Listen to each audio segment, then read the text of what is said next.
இந்த பூங்காவில் இருக்கிற மான்கள் புள்ளிமான் இதுதான் நம்ம இப்போ பார்த்துட்ருக்கோம்.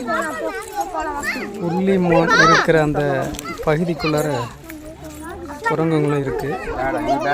இங்கே பாருங்கள், கோடை காலம் அப்படிங்கிறதுனால வெயில் ரொம்ப அதிகமாக இருக்கிறதுனால எல்லா மான்களும் நிழலை தேடி தண்ணி இருக்கிற பகுதியை தேடி தான் போய் எல்லாம் படுத்து கிடக்கு.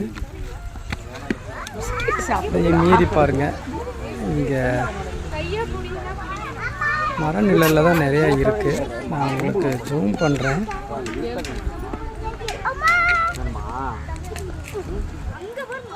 அங்கே வேறு பக்கத்துலேருந்து பார்க்கலாம்.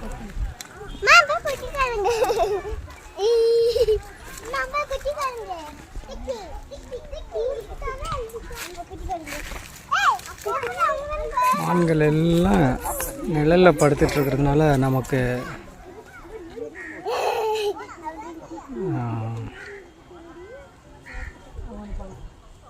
இங்கே தான் இருக்குது பாருங்கள். சத்தம் கேட்டு எல்லாம் எழுந்திரிச்சு பார்க்குது.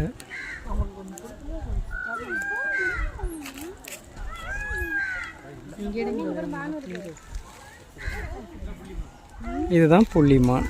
இங்கே பாருங்கள் இவ்வளோ அழகாக நடந்து போயிட்டுருக்குன்னு பார்த்தீங்களா?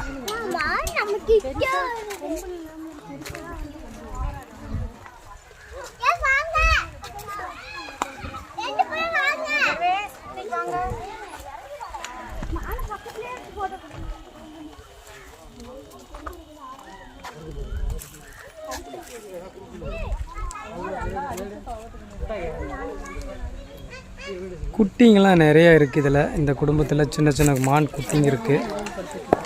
ஆனால் எல்லாமே மரத்து நிழலில் இருக்கிறதுனால நமக்கு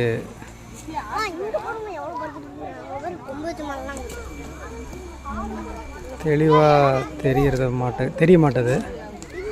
இதுக்கிடையில் பாருங்கள் குரங்கெல்லாம் இருக்குது.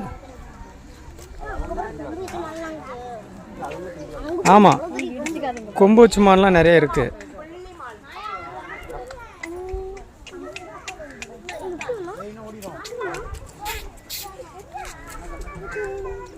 வாங்க அடுத்த ஒரு பதிவில் சந்திப்போம். இங்கே மான்கள்லாம் ஏற்கனவே இருக்கிறதான், இருந்தாலும் நம்மளுடைய சேனலில் அந்த மான்களை பதிவு போடலாம் அப்படின்றதுக்காக எடுத்திருந்தோம். அது இப்போது நிறைய மழை நிழலில் இருக்கிறதுனால நமக்கு அது தெளிவாக தெரியல. அதனால தான் ஜூம் பண்ணி எடுத்தேன். அடுத்த பதிவில் பார்ப்போம். இங்கே இருக்குது, வாங்க. கொண்டு போய் கொடுத்து